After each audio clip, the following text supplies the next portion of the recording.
छोड़ दीजिए, बस रहने दीजिए, इससे ज़्यादा मुझे मत कहिए, बहुत शुक्रिया। उर्दू वाले अपनी तहरीक के लिए संजीदा नहीं है। ये बहकावे में नहीं आना चाहिए कि किसी नाबालिग के बहकावे में आकर के विकास के मुद्दे को हम लेकर मांगेंगे। बिहार के नीतीश कुमार को मुख्यमंत्री बनाना है, बाप दादा कुर्बानी से कहा, आपको कुर्बानी देने की जरूरत नहीं है। आदाब, नमस्कार, मैं हूं अकरम ज़फ़ीर और इस वक्त मेरे साथ हैं जदयू के MLC doctor Khalid Anwar. Doctor Khalid Anwar साहब, आपका बहुत बहुत शुक्रिया। बहुत शुक्रिया सर, आने वाला विधानसभा चुनाव में आपकी पार्टी यानी NDA जो यानी हमसे समझौता कर चुकी है, हालांकि LJP का कहना है कि NDA में वो अभी तक नहीं आए, इस पर क्या कहेंगे?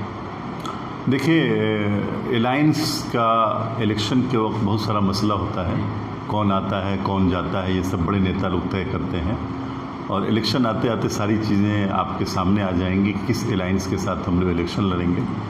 NDA बहुत मजबूत है और बिहार के लोग NDA को काफ़ी पसंद करते हैं, NDA के काम को देखा है, इसलिए ये उम्मीद की जा रही है कि NDA की सरकार बहुमत में बनेगी। जब आप MLC बने थे उस वक्त उर्दू दान तबके में खुशी की लहर गई थी कि आपके आने से उर्दू का भला होगा, लेकिन आपके सरकार के ही जो मंत्री हैं डिवाइन सेक्रेटरी, उन्होंने एक लेटर निकाला है जिसमें ये कि मैट्रिक में हाई स्कूल में उर्दू की लाजमियत को ख़त्म कर दिया गया। देखिए, मेरे MLC बनने से उर्दू का मसला हल होगा, ये अगर कोई मान रहा है तो गलत है। चूँकि नीतीश कुमार ख़ुद उर्दू से बहुत मोहब्बत करते हैं और नीतीश कुमार ने अपनी पिछली सरकारों में ये साबित किया है कि उर्दू असातिज़ा की जो बड़े पैमाने पे तकर्रुरी हुई बिहार में, उर्दू मुतरजमीन की तकर्रुरी होने जा रही है, उर्दू के बेशुमार असामियों को अपनी जगह पे रखा गया है, तो ये उर्दू का मसला नीतीश कुमार के लिए काफ़ी अहम होता है और वो ख़ुद उसको हल करते हैं। अभी जो उर्दू की लाजमियत की बात है तो ये अफसर लेवल पे ये काम हुआ है और आज शाम को हम लोगों की इस पर मीटिंग है और ये कोई बड़ा मसला नहीं है, हल हो जाएगी। TET 2017 से ही अपनी आवाज़ उठा रहा है, लेकिन अब तक उनकी सुनी नहीं गई है।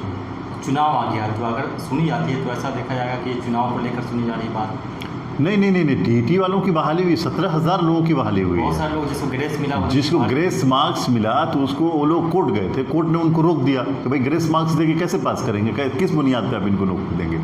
इसके बावजूद हम लोग कोशिश कर रहे थे कि भाई कोई तरीका निकाला जाए कि TET में जो लोग रह गए उनको बहाल किया जाए, लेकिन हाई कोर्ट ने रोका हुआ और कोई तरीका हम लोग नहीं निकाल पा रहे हैं, इसलिए इसमें कुछ भी कहना जल्दबाजी होगी, क्या होगा।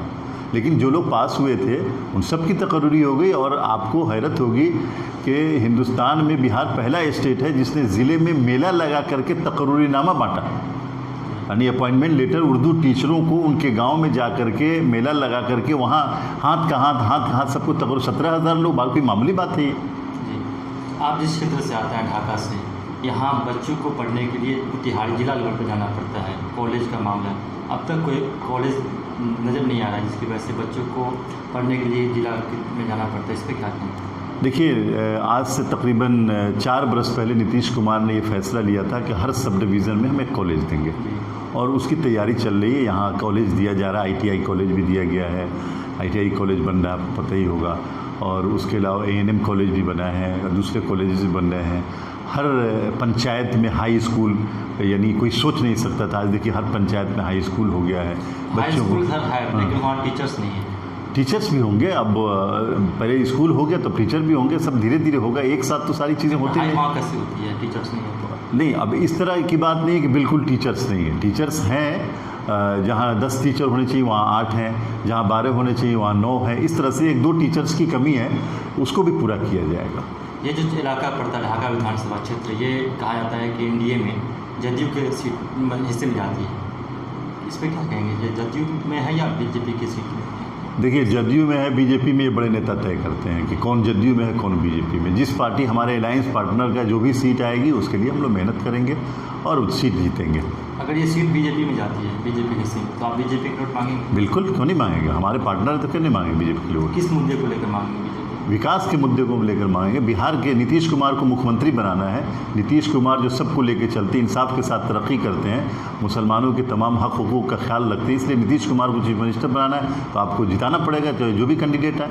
आपके घर से कुछ कदम पे फ्लोरिया घाट है, सालों गुजर गए, अब तक वहाँ पुल नहीं बन पाया। देखिए, उस पुल के बारे में मैंने नीतीश कुमार से बात की थी और बड़ी हैरत की बात है कि ये कुछ लोग इसको डिले टैक्टिक्स की वजह से रोके हुए हैं और मुझे ये लगता है कि उन्होंने पुल निगम को बहुत सख्त हिदायत दी है और जल्द ही इस बरसात के बाद वो काम शुरू हो जाएगा, मुकम्मल हो जैसे जाएगा। कि मैंने जब किसी पूर्व विधायक से इंटरव्यू लिया था तो उनका कहना था ये मामला कोर्ट में है और ये मामला मौजूदा नहीं, कोर्ट से निकल चुका है मामला, अब हो जाएगा, हल हो जाएगा।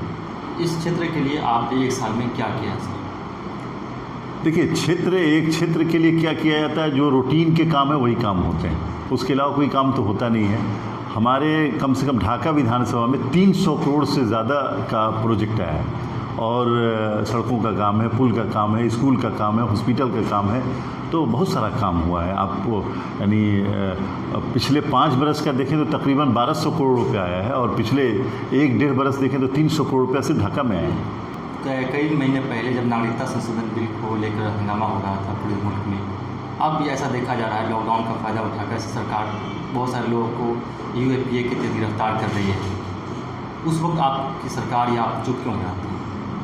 नहीं, हमारी सरकार चुप नहीं थी और बिहार में कहीं सीएए के विरोध करने वालों को रोका नहीं गया। जहाँ भी विरोध हुआ, विरोध करने की पूरी आज़ादी थी और आज के दिन भी किसी की गिरफ्तारी बिहार में नहीं हो रही। जामिया मिलिया इस्लामिया के नहीं, जामिया बिहार के अंदर नहीं आता है। बनाई है ना वहाँ? नहीं, वहाँ जो हो रहा है वो तो उसकी तो पहले भी मैंने मजम्मत की है और गलत हो रहा है, लेकिन बिहार में अगर कुछ हो रहा है तो उसके लिए हम जवाबदेह हैं और बिहार में अल्हम्दुलिल्लाह पूरी आज़ादी है एहतजाज करने की। और नीतीश कुमार ने एनडीए में रहते हुए अपने असेंबली से ये तजवीज़ पास की कि भाई सीएए और एनपीआर नहीं होना चाहिए, पहले के तर्ज पे होना चाहिए और पास करके भेजा। ये इसको भी याद रखना चाहिए लोगों को कि हम एनडीए के पार्टनर, इसके बावजूद हमने ये तजवीज़ पास की, असेंबली से पास करके भेजी है, कोई ऐसे तो नहीं भेजी। सर, जैसे कि बिहार में नीतीश कुमार की चेहरा है एनडीए की तरफ से, तो आपको नहीं लगता कि अगर चुनाव होता है और बीजेपी को ज़्यादा सीट आती है तो वहाँ पे एनडीए बैकफुट पे, जदयू बैकफुट पे चली जाएगी? देखिए, नीतीश कुमार अगर चेहरा है, सीट किसी को कितनी भी आए, लेकिन नीतीश कुमार ही मुख्यमंत्री बनेंगे, नीतीश कुमार ही लीड करेंगे। लेकिन इसके बावजूद लोगों को इस बात का ख्याल रखना चाहिए कि नीतीश कुमार के लिए हम वोट करने जा रहे हैं, हम नीतीश कुमार को सीएम बनाने जा रहे हैं। ये बहकावे में नहीं आना चाहिए कि किसी नाबालिग के बहकावे में आकर के कि भाई फलां है, चिला है, इसका चेहरा देखा। यहाँ नीतीश कुमार ने जो पिछले 5 वर्षों में जिस तरह से राज किया है, शासन किया है, जिस तरह फ़िरका परस्तों को कंट्रोल किया है, जिस तरह मुसलमानों को मुकम्मल आज़ादी थी, जिस तरह तमाम मज़ाहिब के लोगों को, हिंदुओं को, मुसलमानों को, सबको अपने अपने मज़हब पर चलने की आज़ादी थी, उस आज़ादी को अगर बचाना है तो लोगों को नीतीश कुमार के साथ आना चाहिए। सर, हाल के दिनों में चंपारण में बहुत सारी मॉब लिंचिंग की घटनाएं सामने आई और आप कह रहे हैं कि फ़िरका परस्त ताकतों को नीतीश कुमार ने रोका है। नहीं, असल आप दूसरे स्टेट को नहीं देख रहे हैं। यहाँ अमन के साथ रह रहे हैं तो बड़ी बड़ी बातें लोग कर रहे हैं कि ये हो रहा है, वो हो रहा है। आप दूसरे स्टेट में जाके देखिए किस तरह फ़िरका परस्त नंगा नाच कर रहे हैं। और फ़िरका परस्त दुनिया से ख़त्म नहीं होंगे, बिहार से ख़त्म हो तो कोशिश करेंगे। अगर उस पर कंट्रोल नहीं किया जाता, उसको काबू नहीं किया जाता, तब हमारी गलती है और हमने काबू किया हर जगह। सोशल मीडिया से लेकर अखबार तक उर्दू को लेकर एक यहाँ तहरीक चल रही है, उन उर्दूदार वालों को क्या कहेंगे आप? उर्दू वाले अपनी तहरीक के लिए संजीदा नहीं हैं, वो सोशल मीडिया पे लिख देंगे बस। इससे इस तरह तहरीकें चलती हैं क्या बात बनाते हैं आप लोग? मैंने व्हाट्सएप पे लिख दिया, तहरीक चल गई, इससे मसला हल हो जाएगा। बस रहने दीजिए, इससे ज़्यादा मुझसे मत करवाइए। जैसे तहरीकें चलती रही हैं, आप कहते हैं कि मेरे बाप दादा ने ये कुर्बानी दी, बाप दादा की कुर्बानी से कहा, आपको कुर्बानी देने की ज़रूरत नहीं है। घर में बैठ करके उंगली घुमा करके तहरीक चला रहे हैं और दूसरों को निशाना बना रहे हैं। छोड़ दीजिए, बस रहने दीजिए, इससे ज़्यादा मुझे मत कहिए। बहुत शुक्रिया।